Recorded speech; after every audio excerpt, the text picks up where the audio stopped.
Welcome to The Friend I Wish I Had, the show that was made for listeners everywhere, looking for some company in the uncertainty of this thing called life. You will hear stories of personal events, lived experiences, and resilience. Stories that remind you that you are not alone. When you feel there is no one to talk to, you will find a story to hold on to, like the friend you wish you had. I am your host, Sandy Falcon, and I am honored to be the friend I wish I had. Let's begin.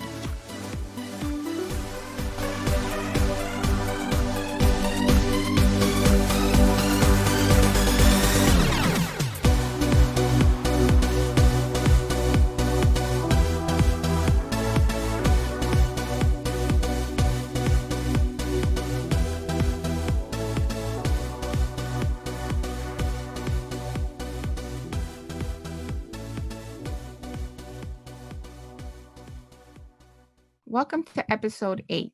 This is the first episode that I have the pleasure of having a guest with me. Today I have Rose Chamberlain, a registered nutritional therapist and well-being coach.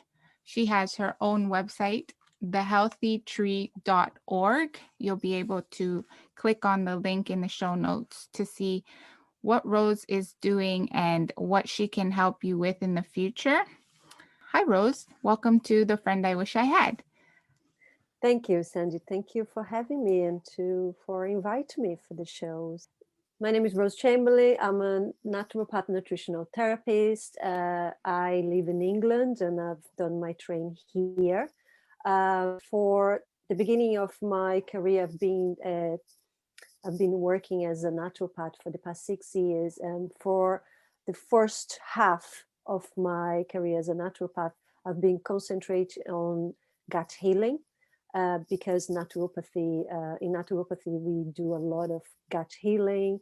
We believe that the gut is the terrain, so is where we start.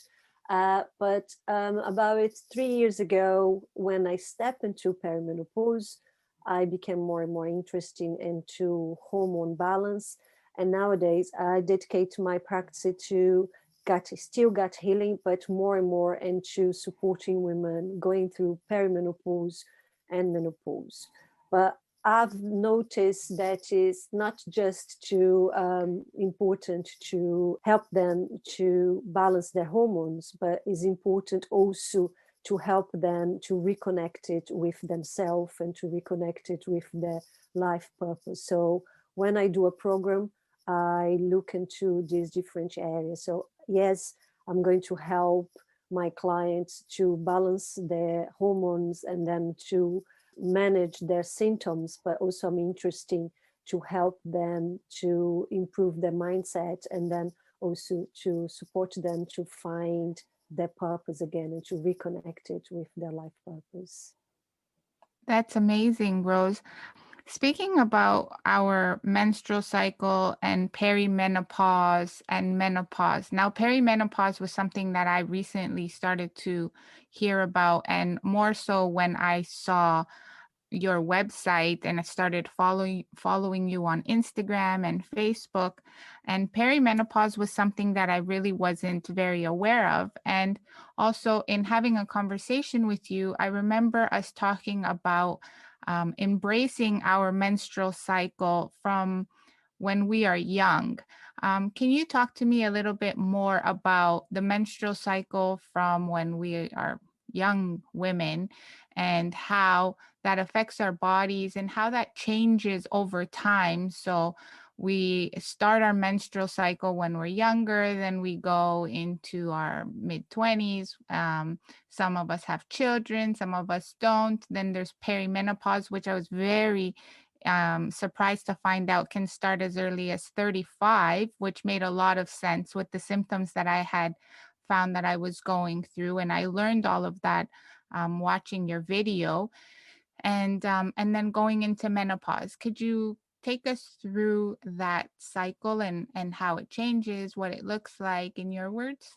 Sure. As we approach, or as a girl, when we approach our pre-puberty, and then already as our hormones, our female hormones, they start sexual hormones, they starting to increasingly and changing, and then we start to notice the first change on our bodies when your breast is starting to grow, a little bit more hair is starting to appear. Then you get into puberty, and then you have your first your bleeding, so your menses start.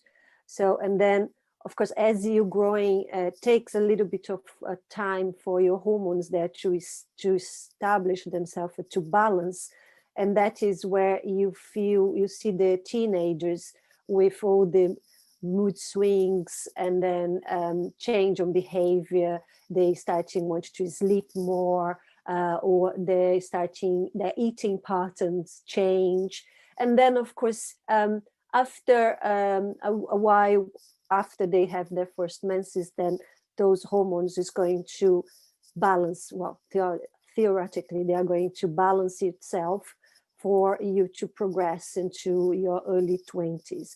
Of course, because of diet, lifestyle, some predisposition conditions, then young girls can suffer with different hormone imbalance. So, but is a different subject. But in general, that's what's happened. Then you go through your early 20s, and then you might or might not have kids. And then that is going to affect a little bit like when you're going to step into your perimenopause. The later the woman has kids, she's going to delay until she gets into perimenopause, and then also her menopause can delay. So nature keep waiting for us to procreate. So that keeps the hormones a little bit more established and in balance.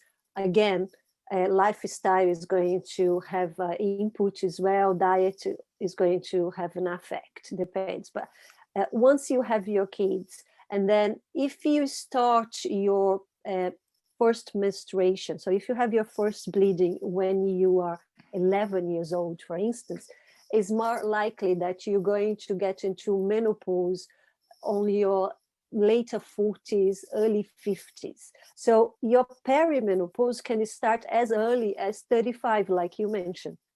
So just to start with a little bit of change, again, it's the same kind of change that we experience when we are getting into puberty, but on a different, now with on a different level. So these hormones that they do a dance. So you have the follicular stimulate hormone that comes after your bleeding every month. Then they're going to surge, and then for you to be able to ovulate when you're in an ovulatory phase, and then they are going to prepare you for if you're going to conceive or not. And then if you not, these hormones is going to go down, and then you're going to have your estrogen that is peaking on your ovulatory phase is going to start to decrease again, and then does a dance with your progesterone, and then they're going to go down again when you are kind of bleeding. So very roughly, that is the dance they do it. But when we get into perimenopause, they start getting confused. So if you look into a graphic, then you see on a woman until they get into perimenopause, you see this graphic that is quite like the curves, they are quite marked, and they have a rhythm. But as you get into perimenopause, they get very, very out of sync. So you have peaks and lows, and that is very sudden. And then until they start to really decrease and completely plummet through when you reach the menopause. But the perimenopause, this starts with a few symptoms, and then 5 years before you get into menopause, then is when the symptoms become a little bit more accentuated. And the problem is there is a lot of symptoms that we do not understand that is related to perimenopause. So things such as you can start to become more anxious, you can even have panic attacks, you can become depressed, you have more headaches, you can start developing acne again. It's like you're becoming a teenager in a sense. And I like to joke and say that when you're going through perimenopause and menopause is your second puberty. So you going back in time. Your sleep become really disturbed. You start putting on weight without any reason, even if you haven't changed your diet. And then when you're trying to diet, you can't lose the weight as easy you used to do. So your hair start falling, your nails become really weak. So there's a plethora of symptoms that is related to the imbalance of your hormones, but not, you don't understand what's like. Loads of women don't know that is related to their hormones, so they keep going to the GP, to the doctors, and then they, not all the time they are tested, so they try to investigate, and then loads of time the doctors say you have nothing, there is nothing here. But it's not that they don't have nothing, they do are suffering, they just don't know the root of the problem. There's a lot of can cause a lot of inflammation as well, with pain that it kind of travels around, so it starts on your shoulder, can go to your elbow, or take on your joints, because with the fluctuation of estrogen that can you become like, you have too much estrogen or too low, then that's going to affect your bones and then your joints as well. So it's a lot going on with our hormones when they are all over the place, and we are not educated for that. Majority of women unfortunately doesn't know that. So you ask your question, how is important for young girls to be connected. I think is important because the more you understand that, how is the difference that your hormones, how important, and the input of your hormones on your health in general, it's is better. You have more control and you can look after yourself better. You know, for instance, when you having your period, it's not time for you to do a HIIT class or to do a CrossFit exercise. That is the time for you to be a little bit more quiet, for you to perhaps to do a walk, or just to do a little bit of yoga. Is the time for you to eat foods that is more with good fats, because it's what your body needs that time, you know. So, or menstrual phase is related to the winter, so you want foods that is like soups and stews. You wanna comfort foods, you want it to be held. Then when you go to your follicular phase, that is just the week after your bleeding, then it's like a spring. Then you full of energy. That is the time for you to you're going to feel your energy, and that is the time when you can go to exercise that is a little bit more powerful. And that is the time we don't feel so hungry. So if you want to do a little bit of calorie restrictions, that is the time to do it.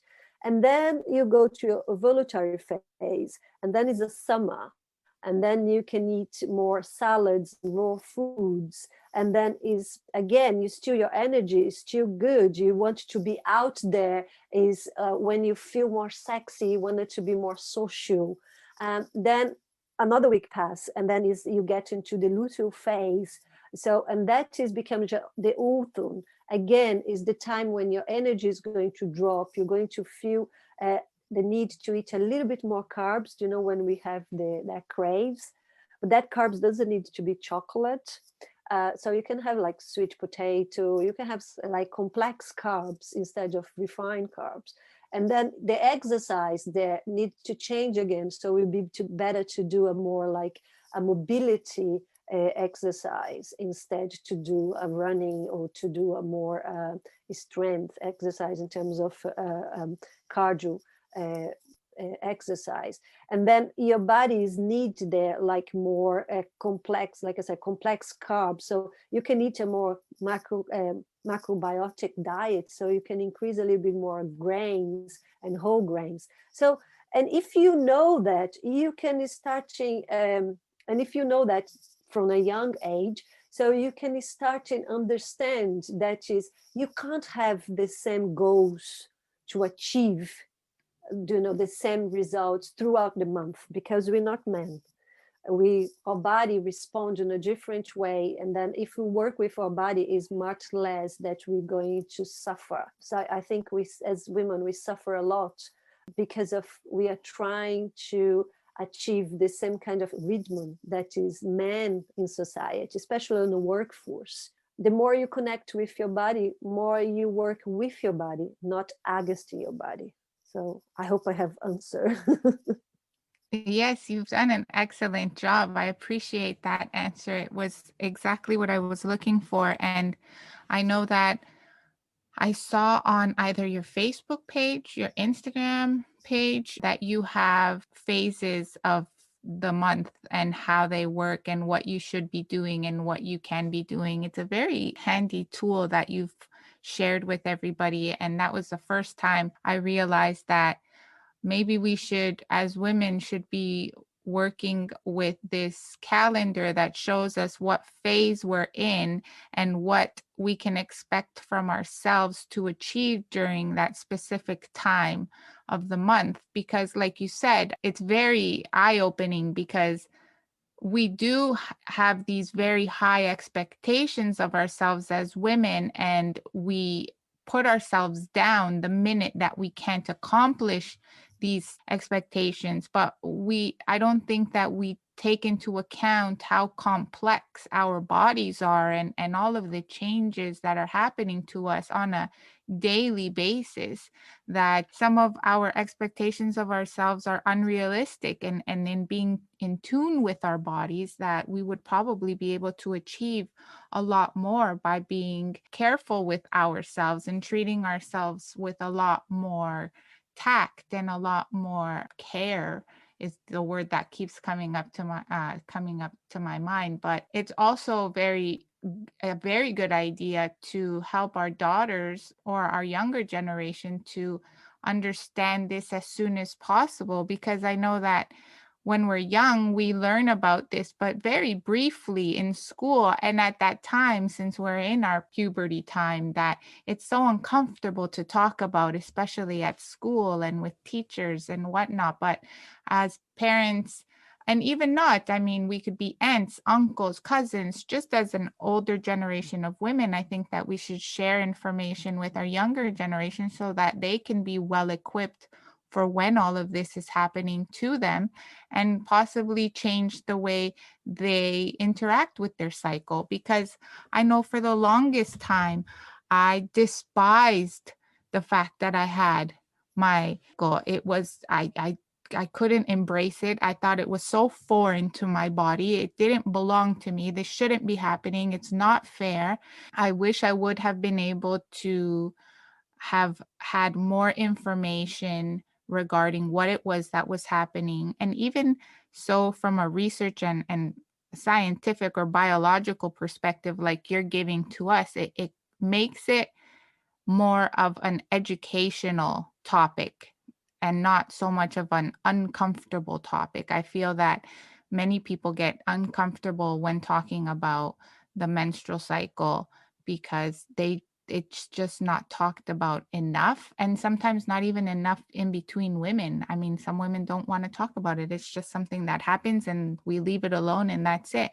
But I appreciate all of your insight on how we can accept this and embrace what's happening to our bodies and help ourselves go through it with ease. Yeah, no, and I think is in a sense there is a disfavor for women in society for create such a taboo, around something that is so natural and something that is so important. Without our cycle, we cannot make life, so we cannot create life and make babies, so that should not be pursued as a curse or as something dirty or something that is bad. So should be, as in old cultures, to be celebrated, so when a girl have her first menses, that should be celebration. That should be reason for celebration from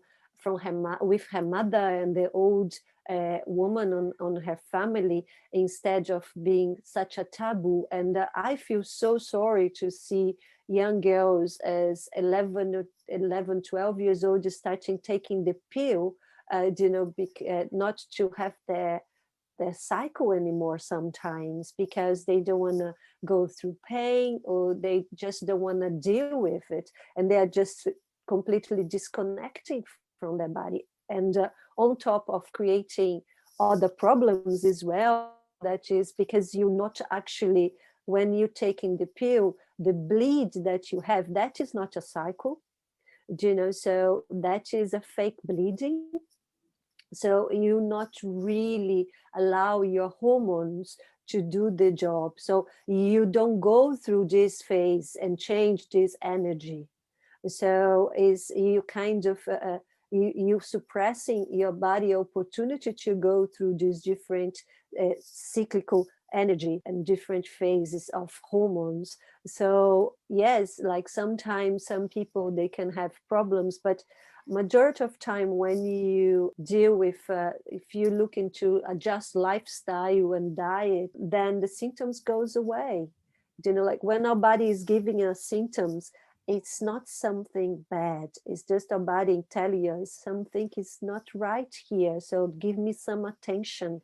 Don't just is giving, when you have a symptoms, if you don't look into the root of the cause and you just put like a medication there, it's like a band-aid. So it's like your kid went down and they scraped their knee, and then instead to disinfect it and then look into if the wound needs to be really attended and suture, and then put like a bandage. Now you just go there and pretend it didn't work and put the band-aid. It's not going to, the wound is not going to heal. That can just get really infected and become something much more nasty.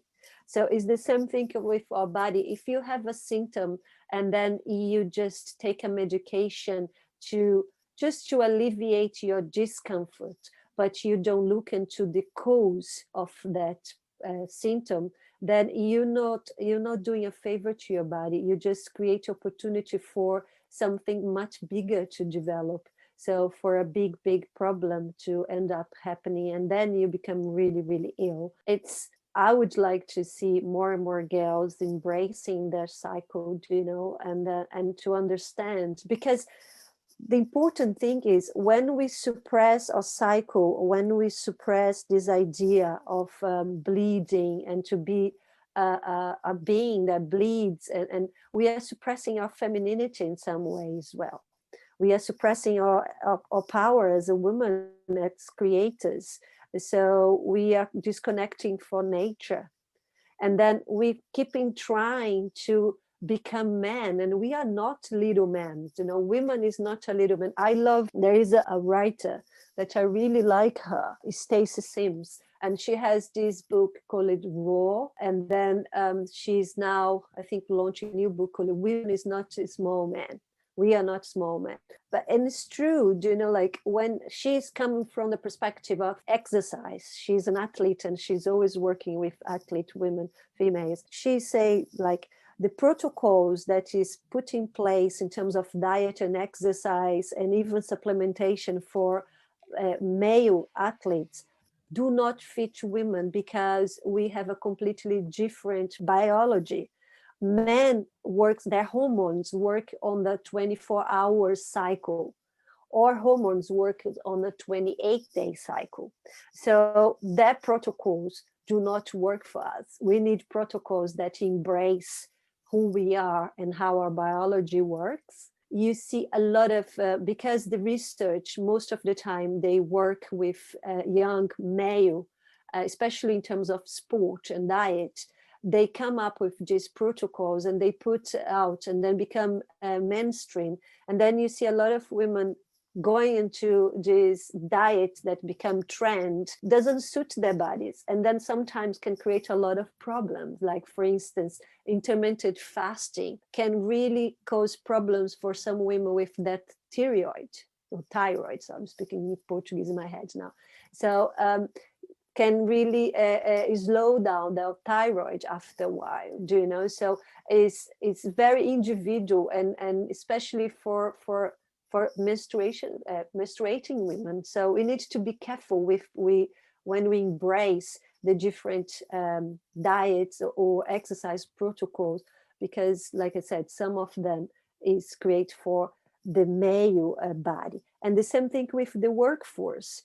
When we are contract on a company, they don't take in consideration that we do bleed every month, and our energy is going to be different and change and fluctuating, do you know? So they expect us to deliver the same level of work as a male. I know that we can argue about equality and everything and say we should not victimize ourselves for anything, but it's not victimizing, is just recognized, then you still can deliver the same level, but you're just going to organize your schedule for the days when you're not bleeding or when you're not on your menstrual cycle, so it's just a little bit more information and to get more connected with our body. That's amazing. You're right. And I appreciate that perspective as well, because I think that we don't take into consideration what's happening to our bodies. And like I had originally said, we have this idea that we have to be able to accomplish all of these things every day of every month. And for whatever reason, if we have to miss time because of our cycle, it's inexcusable, and it makes us weak, or it makes us less than or more vulnerable than men. And that is the complete opposite. We should embrace the fact that we are still functioning, but we are just very different human beings from men. We're different, and we have different needs, and our bodies go through different things the same way we create children and life, and we deliver babies and we breastfeed, and women are very capable. So the fact that on a given day, on a certain day of our cycle, we can't work a 9 to 5, I think that we should empower the idea that it's okay to not be able to do something for that day, but remember everything that as women we are capable of. I mean, we have to cut ourselves a little bit of slack. Our expectations are so high sometimes for ourselves, and anything less than that causes us to think that we are less than or weaker than males or than anybody else, right? So I appreciate that perspective. It's very important for us to remember that we are awesome human beings, that we are amazing as women. We have so many gifts, and our cycle is one of them. Well, that's all for today's episode of The Friend I Wish I Had. Thank you for listening. Please join me again so we can continue to keep each other company. Be sure to subscribe to my podcast, and don't forget to visit my website and get an extra dose of friendship. Talk to you soon. Bye.